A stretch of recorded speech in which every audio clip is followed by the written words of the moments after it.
celebrating in the divorce. I'm celebrating in the power of me. I'm celebrating in my power and the crazy, because it was crazy. Nothing made sense. Nothing was logical.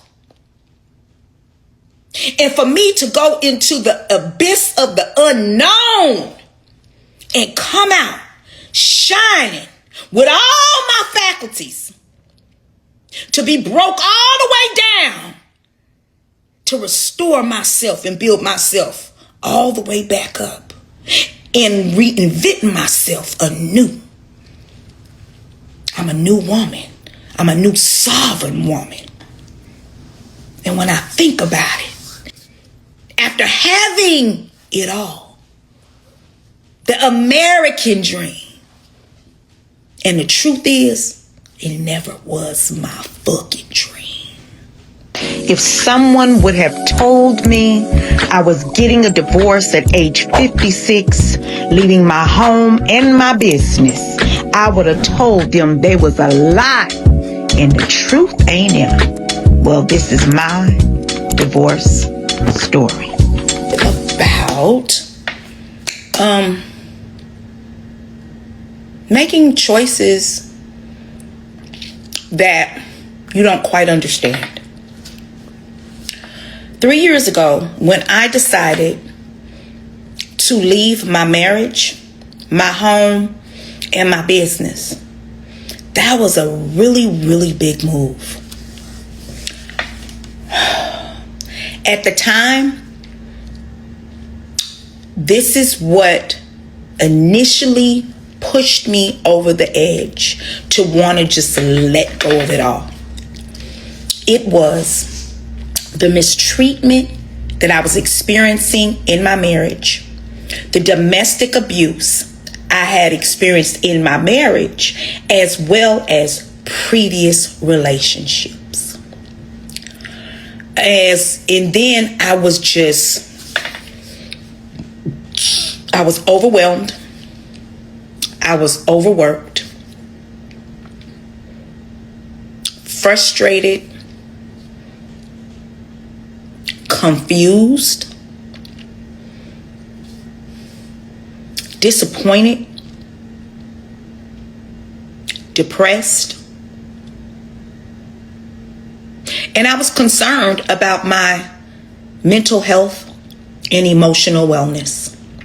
I was extremely concerned. Why was I so concerned? Because I felt like I was dying inside.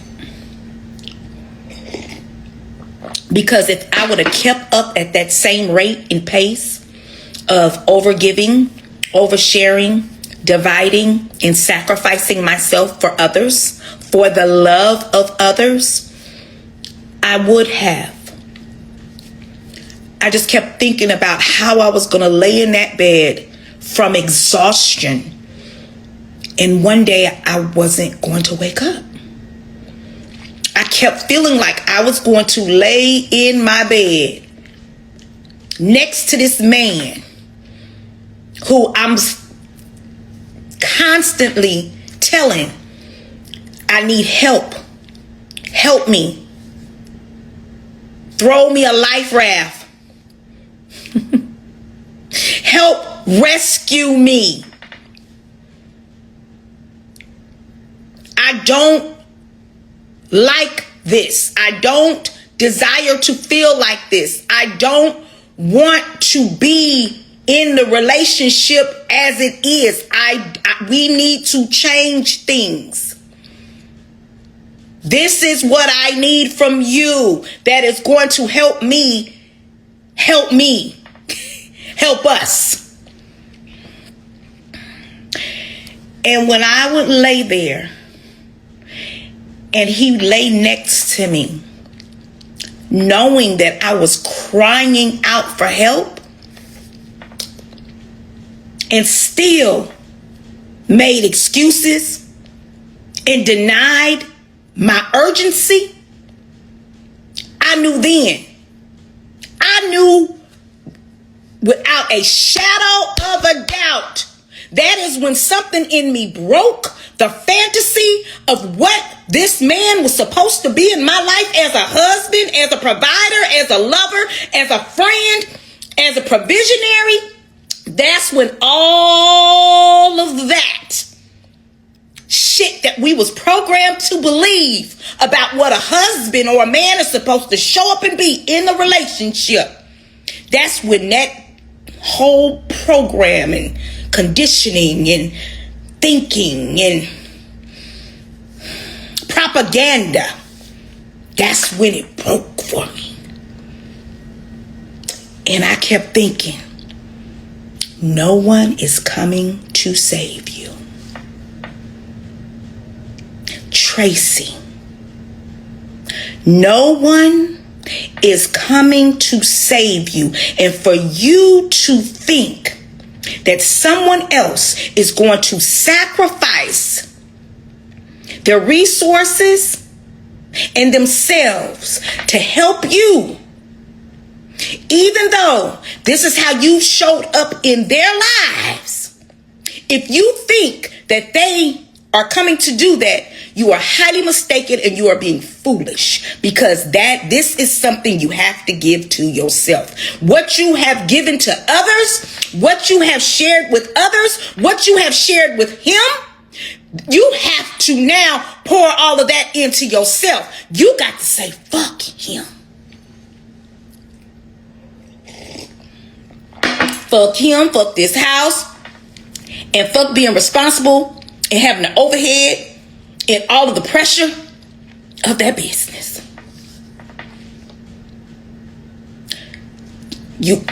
Fuck him, fuck it.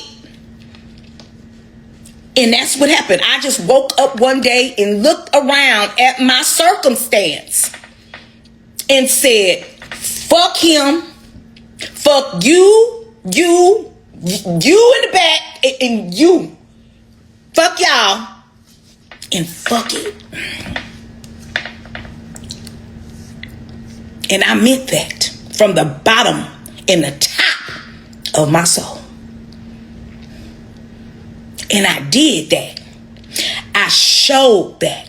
So even though I made a decision, and when I say I made a decision to cut it all, I cut it all. It was a machete cut. I took a machete knife and cut it all off immediately. Cold cut. Released it all. Cold cut, cold turkey. Released it all and walked away. Walked away. And when I walked away, I didn't have a clue of what I was going to do next. I didn't have a clue of what this was going to be for me. I didn't have a clue of how I was going to move forward in this new existence that I walked into. So I literally turned a chapter in my life. Just turned the chapter. I didn't segue into no shit. I didn't little by little. No. That month that I decided I began to change all bank account information, I began looking for a place. I began doing all the things to choose me. Grab my new ebook, Heartbreak to Happiness, 10 Steps to Recover from Divorce and Snatch Your Glow Back. Link in the description. I shut all my resources down. Whatever I was helping him with, whatever he was getting from me, however he was benefiting from me, I shut it all down. And that's when I really was able to see more of who he was in the relationship and how much the relationship was dependent on me and my resources. That's when I was able to see. If you really want to know who someone is, cut them them off. Cut them off. They're going to show up. They're going to show out, or they're going to be gone. Either one. Either one. They're going to show you who they are once you cut them off. And here, I was married to this man. And he showed up like that in the marriage, which also broke the propaganda in the conditioning of what a husband and who a husband is supposed to be in a marriage, because of how he showed up when I cut my resources off. He got even meaner and violent. Yes. Yes. And it made me aware of my patterns of how I show up in relationships, and how I was always the one giving and oversharing. And I somewhere in my psyche, I wanted people to see me as indispensable. So somewhere in my psyche, that brought me value, right?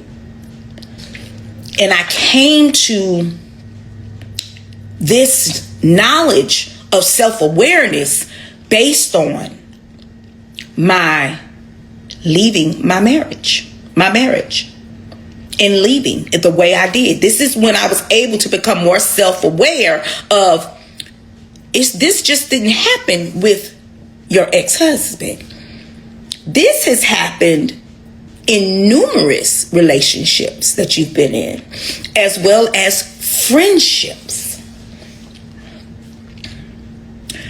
So this experience of me finally choosing me, when I felt like I was laying in my bed and one day I wasn't going to wake up, and I'm laying next to this man who was supposed to support me and love me and, secure me. And, I realized I got to do all that shit for myself. I can't depend on no man, woman, or child to give me that, or even help me in that. I have to pour all of that into me, regardless if I'm in relationship or not in a relationship. That is fully and solely my responsibility. No one else's. So this way, I won't be disappointed when they don't show up. But then, you go in and people say, well, that's being hyper independent. No, that's called loving me and not expecting anything from anyone that I won't give myself. So I sit here today, 3 years from that date of leaving in November 2022. And I sit here newly divorced. It was a birthday gift. I waited for 3, 4, 5 months, a year. I waited for him to sign the papers. He never signed them. So finally I went on my own journey, and I received an order of publication where the divorce, the affidavit for divorce, goes into the paper. And it says, the plaintiff, Tracy, wants divorce from this, defendant, and it went in the paper for 30 days. And I did that. Then I went back to the court and I had to do a motion of judgment. And then from the motion of judgment, I waited and I waited and I waited and I waited, and I called about 2 weeks before my birthday. And the clerk for the judge was like, well, they're done. You can come get them. You can come get them. I'm going on vacation, but if you like, when I come back, you can come get them. So I got it. My birthday was August 2nd. I went and picked up my divorce papers on August 1st. So I was like, wow, what a beautiful birthday gift.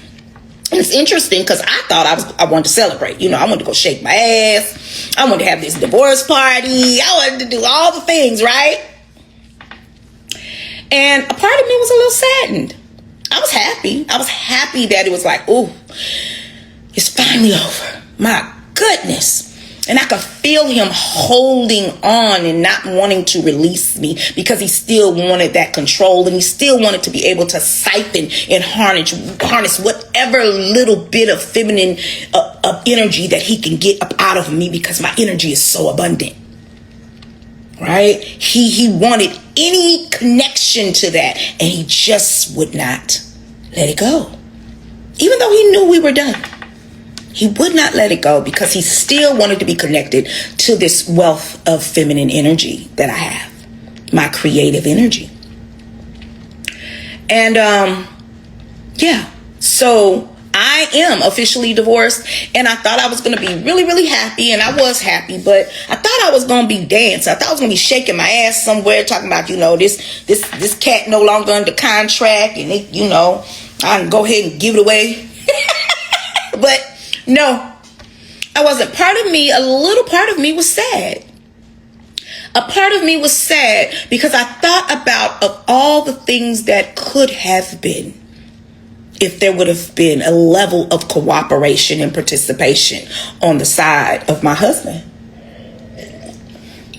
And I thought about all the things that I had invested and that we did together, and the things that we shared when it was good, you know, and it just, the love had so much potential.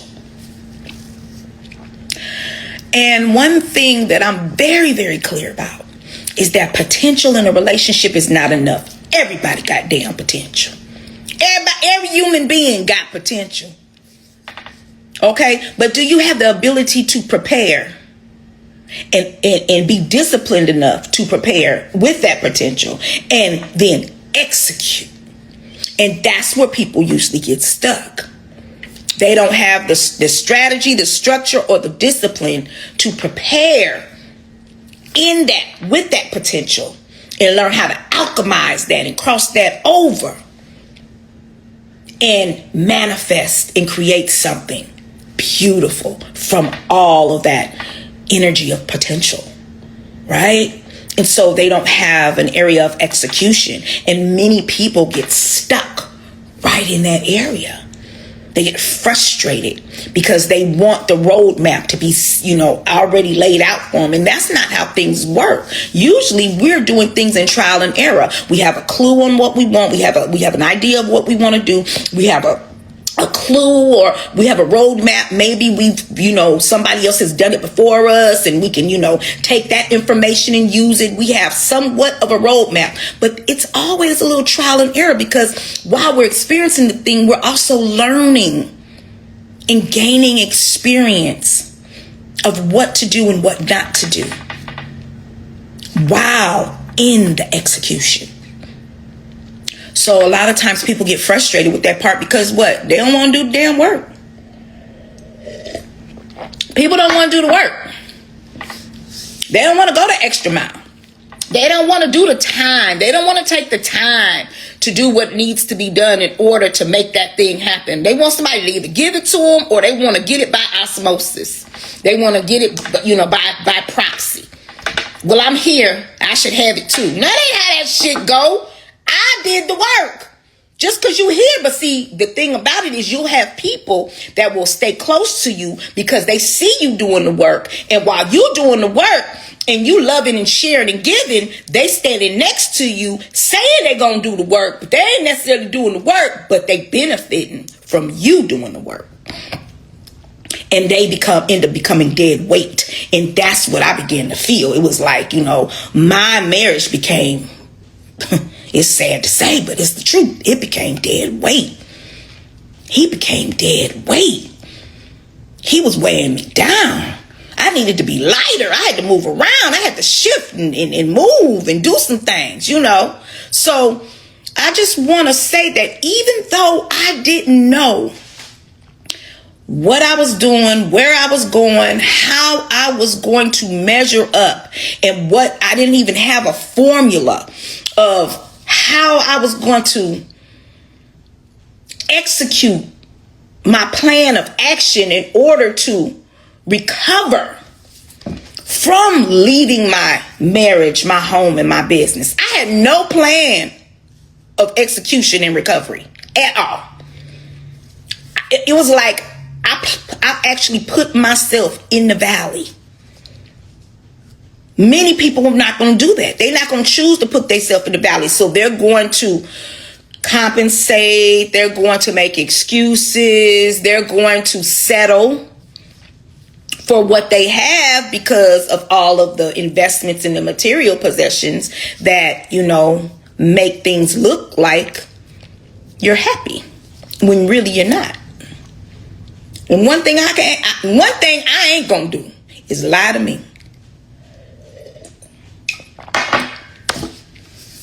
Honey, I did that long enough. And I did that out of ignorance. I did that out of not having all of the information. But now that I have the information, I'm accountable and responsible for what I do with it. And I know that I am the only one that is going to save me at the end of the day. So now that, like I said, now that I look back and I'm 3 years in and I've, did a lot of reflection and dug deep in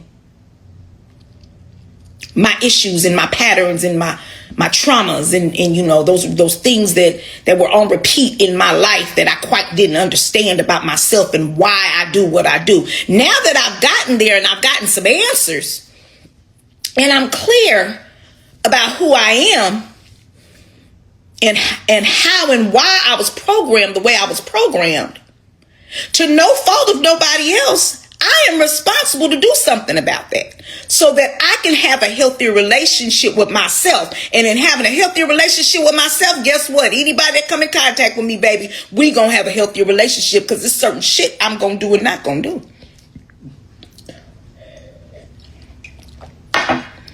So as I study these last 3 years and I think about how I said, fuck it, and walked out on my marriage, my home, and my business, not knowing how I was going to execute and maintain my sanity. Didn't have my resources together or nothing. When I look back and think about, damn, you did that shit. You busted out of that matrix marker, that matrix programming of that marriage, better for worse, rich or poor, death do us part. You broke out of that spell. When I think about it, I say, ooh, hey, you's a bad mama jamma. You's a bad mama jamma. Now I'm just looking forward and I celebrate. That's what I'm celebrating in. I'm not celebrating in the divorce. I'm celebrating in the power of me. I'm celebrating in my power and the crazy, because it was crazy. Nothing made sense. Nothing was logical.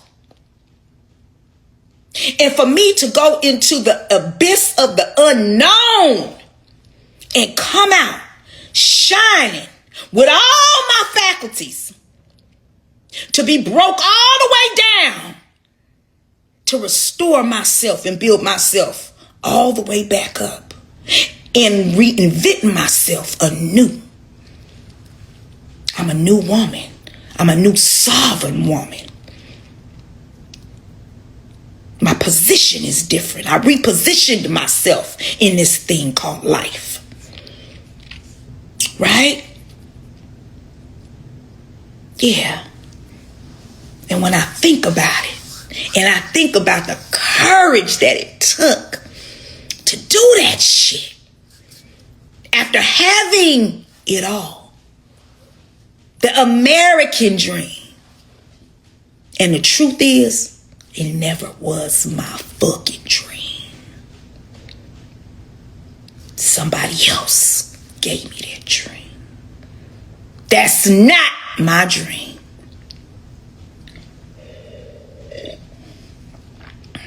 My dream is to travel the world and be a nomad.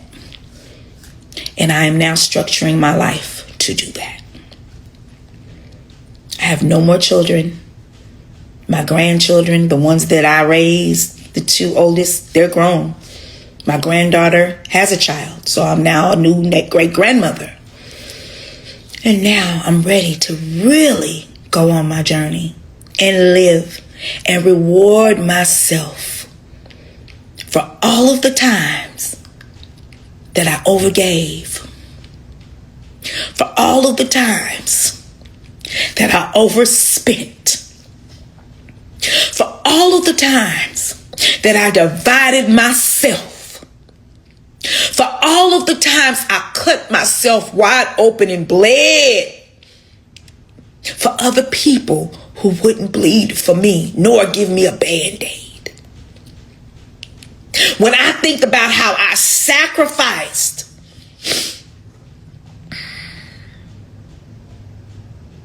today, I understand and know what I deserve. And those of you who have taken a gigantic leap into the valley, into the unknown, and you are making a conscious, crazy decision to leave some shit that you are familiar with, that the world tells you is proper, and that's what you should do because you're a woman.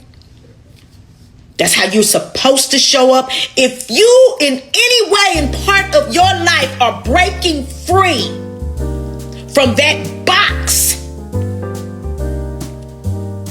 and because you are breaking free from that label, that role in that box, you are no longer the good girl. I commend you. I commend you. Because guess what? The future you is waiting. And she's waiting for you to live full out and out loud. Dance, shake your ass, sing, howl at the moon, walk in the rain and cry. Eat the foods that make you feel good and make your body nourished and feel good. Have the fucking margarita. Eat the cookie. Join us for Sacred Sip Tea Wine and Real Talk. Get ready for soul-stirring, truth-telling conversations that activate wellness on Saturday, August 23rd at the Wellness Spot Atlanta. We're spilling the tea, sharing good food and truths. Don't miss it. RSVP now.